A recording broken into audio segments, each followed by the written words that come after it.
यह सृष्टि किसी कुशल कारीगर द्वारा बनाई गई है। अकस्मात तो दुर्घटनाएं हुआ करती हैं, सृजन नहीं। सुव्यवस्था एवं संतुलन का होना इस बात का परिचायक है कि उसे बनाने और नियंत्रण करने वाली कोई बुद्धिमान एवं समर्थ सत्ता है। यह विराट, अद्भुत और सुव्यवस्थित सृष्टि अपने आप बनकर तैयार हो गई, स्वसंचालित है। यह प्रतिपादन बुद्धि के पल्ले नहीं पड़ता। संयोगवश अपने आप ना तो मकान बनकर तैयार होते हैं और ना ही मोटर आदि। जिन मशीनों, कंप्यूटर आदि यंत्रों को ऑटोमेटिक कहा जाता है, उन पर भी नियंत्रण रखना होता है। संयोगवश अपने आप धूल के कणों को एकत्र होकर ईंटों में परिवर्तित होते, एक के ऊपर एक सजकर मकान में बदलते किसने देखा है? मोटर में प्रयुक्त होने वाले विभिन्न यंत्र एकत्र होकर स्वयमेव मोटर में परिवर्तित हो गए हों और गतिशील बन गए हों, ऐसा उल्लेख संसार में कहीं नहीं मिलता। कोई इंजन, कल कारखाना किसी ऑटोमेटिक प्रक्रिया द्वारा स्वतः चलता एवं बंद होता रहे, ऐसा संभव नहीं है। इनके सुसंचालन के लिए सदा नियंत्रण बनाए रखना ही होता है।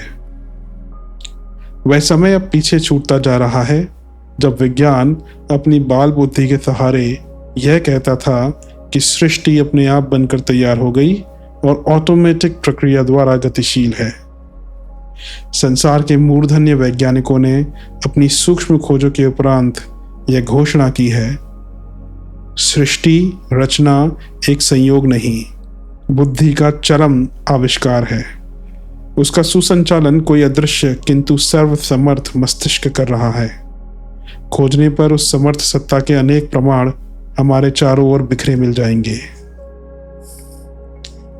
डॉक्टर ए क्रेसी मोरसन इन्हीं मूर्धन्य वैज्ञानिकों में से एक हैं, जिन्होंने किसी सृष्टि संचालक सत्ता पर विश्वास करने के अनेक कारण बताए हैं। क्रेसी न्यूयॉर्क विज्ञान अकादमी के अध्यक्ष भी रह चुके हैं। डॉक्टर क्रेसी का कहना है, गणित शास्त्र के नियमों से यह प्रमाणित होता है कि इस संसार का नक्शा किसी कुशल तथा बुद्धिमान इंजीनियर द्वारा खींचा गया है। विश्व की रचना निष्प्रयोजन नहीं, प्रयोजन युक्त है।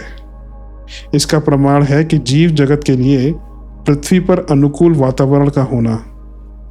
उनका कथन है कि पृथ्वी अपनी धुरी पर 1000 मील प्रति घंटे की रफ्तार से घूमती है। यदि उसकी गति 100 मील प्रति घंटा हो जाए तो दिन और रात अब की तुलना में 10 गुने लंबे हो जाएंगे। दिन के समय सूर्य की गर्मी इतनी अधिक होगी कि पृथ्वी की समस्त वनस्पतियां जल जाएंगी। रात्रि को भयंकर ठंड पड़ेगी, जिसके कारण अधिकांश जीव मर जाएंगे। चंद्रमा की दूरी पृथ्वी से 2,32,000 मील है। यदि उसकी दूरी मात्र 50,000 मील होती तो सागरों में भयंकर ज्वार भाटे उठते। फलस्वरूप समस्त महाद्वीप जलमग्न हो जाते। सूर्य जीवन का स्रोत है। सूर्य से पृथ्वी की दूरी एवं प्राप्त होने वाले ताप का सामंजस्य जीवन के लिए अनुकूल है।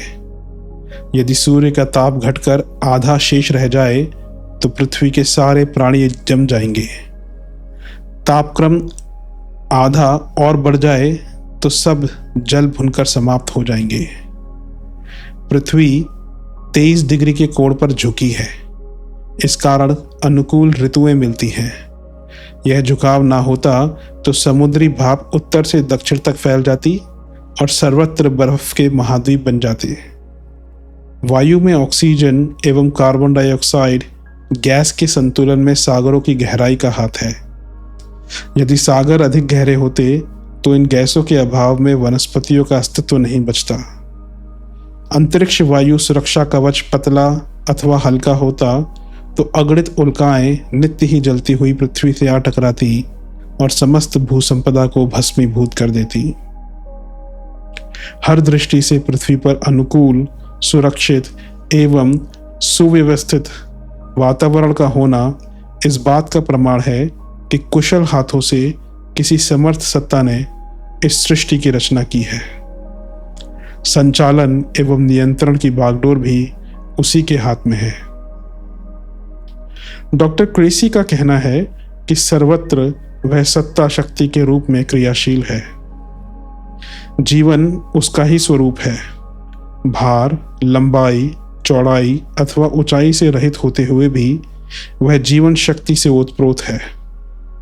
वृक्ष की बढ़ती हुई जड़ के रूप में वह चट्टान को भी तोड़ देता है। जीवन एक मूर्तिकार है जो सभी जीवित तत्वों को आकृतियां प्रदान करता है। मनुष्य और मनुष्येतर प्राणी, नन्हे जीव जंतु उसी की विभिन्न कलाकृतियां हैं। जीवन एक मूर्तिकार है जो सभी जीवित तत्वों को आकृतियां प्रदान करता है।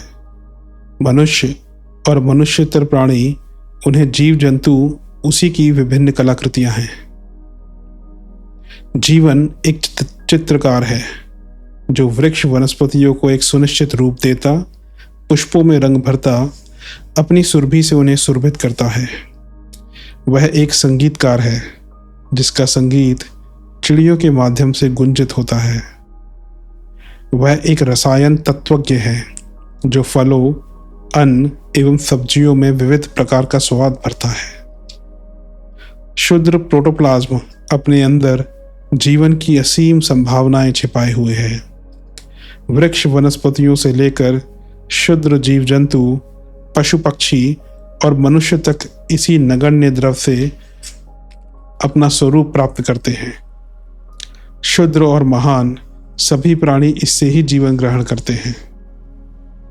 एक जैसा दिखते हुए भी यह जीव द्रव्य के लिए जीव जगत में विविध रूपों को भरता वृक्ष वनस्पतियों, जीव जंतुओं को एक निश्चित आकृति प्रदान करता है। परमात्मा पर विश्वास करने और श्रद्धा रखने का तीसरा प्रमुख कारण है जीव जगत की अद्भुत रचना। प्रत्येक प्राणी को सृष्टा ने उसकी आवश्यकता के अनुरूप ऐसी विशेषताएं दे रखी हैं जिनसे वह जीवन यापन कर सके और आगे आने वाली कठिनाइयों से अपनी सुरक्षा कर सके। वैज्ञानिक भाषा में इस विशेषता को सहज ज्ञान कहते हैं। वैज्ञानिकों ने इस संबंध में अनेक प्रयोग किए हैं। सॉल्मन नामक एक विशेष प्रकार की मछली को उसके जन्म स्थान से दूर समुद्र में ले जाकर छोड़ दिया जाए तो कुछ समय बाद वह पुनः नदी समुद्र से जुड़ी नदियों के सहारे अपने मूल स्थान पर वापस लौट जाती है। निश्चित स्थान पर पहुंचने में उससे कभी भूल नहीं होती। ईल नामक मछली के भीतर यह विशेषता और भी अधिक मात्रा में पाई जाती है। यह जीवन पर्यंत प्रवासी जिंदगी व्यतीत करती है, किंतु निर्धारित समय पर अपने दायित्वों को पूरा कर अंडे देती है, जहां की टिड्डी का सुरक्षित मांस रखा होता है। अंडे से निकलने वाले बच्चों को ताज़ा मांस खाने के लिए अपने निकट ही मिल जाता है। यदि वैस्प टिड्डे को अचेत न करके पूर्णतः मार दे तो कुछ ही समय बाद टिड्डे का मांस विषाक्त हो जाएगा और इस योग्य नहीं बचेगा कि उसे अंडे से निकलने वाले खा सके। यह सहज ज्ञान की प्रकृति प्रदत्त विशेषता इस बात का परिचय देती है कि किसी समर्थ सत्ता ने समझबूझकर उनकी रचना की है और जीवन यापन के लिए आवश्यक विशेषताएं प्रदान की हैं। इसी प्रकार असंख्य मनुष्येतर जीवन अपने सहज ज्ञान के कारण ढर्रे का जीवन व्यतीत करते हैं। खाने पीने और प्रजनन तक उनकी चेष्टाएं सीमित रहती हैं, जबकि मनुष्य को विचारणा की बौद्धिक शक्ति अतिरिक्त रूप से मिली है। इसी का अवलंबन लेकर मनुष्य विकास की वर्तमान स्थिति तक पहुंचा है।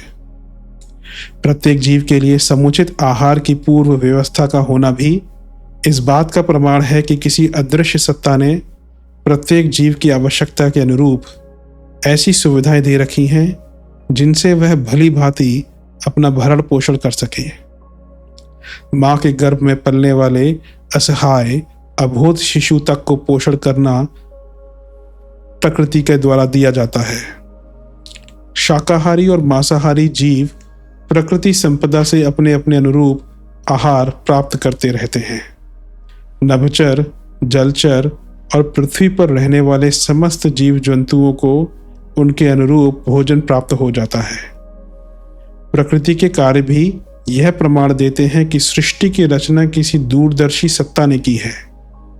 वह मात्र रचना ही नहीं करती, वरन समय समय पर नियमन और संतुलन का दायित्व भी निभाती है। उपयोगी के अभिवर्धन और अनुपयोगी की काट-छाँट की प्रक्रिया भी सृष्टा द्वारा प्रकृति में चलती दिखाई पड़ती है। बहुत समय पूर्व ऑस्ट्रेलिया के विभिन्न स्थानों पर बाड़ लगाने के लिए नागफनी के पौधे लगाए गए थे। ये पौधे व्यापक क्षेत्र में फैल गए। स्थिति यहाँ तक जा पहुंची कि वहाँ के निवासियों के लिए कृषि करना भी कठिन हो गया। फसलों को ये पौधे नष्ट कर देते और अपना आधिपत्य जमा लेते। ऑस्ट्रेलिया के नागरिकों के समक्ष जीवन संकट उपस्थित हो गया। जीव वैज्ञानिकों ने अपने गहन अध्ययन के उपरांत एक ऐसे कीड़े की खोज की जो मात्र नागफनी के पौधों को खाता था। एक कीड़े को लाकर उस क्षेत्र में छोड़ दिया गया। ये कीड़े भी द्रुत गति से बढ़ने लगे। कुछ ही समय में कीड़ों ने नागफनी पर विजय प्राप्त कर ली, किंतु साथ ही इनका विस्तार भी अपने आप रुक गया। रोकथाम एवं संतुलन की यह व्यवस्था सर्वत्र कार्य करती दिखाई पड़ती है। जिन कीड़ों की संतानोत्पादन की क्षमता जितनी अधिक है, वे उतनी ही शीघ्र समाप्त भी हो जाते हैं। उनके विस्तार एवं अभिवृद्धि पर प्रकृति का नियंत्रण ना हो तो कुछ ही समय में वे समस्त भूमंडल पर छा जाएंगे, किंतु ऐसा कभी नहीं होता। प्रकृति की कठोर नियमन व्यवस्था उनके विस्तार को रोकती है।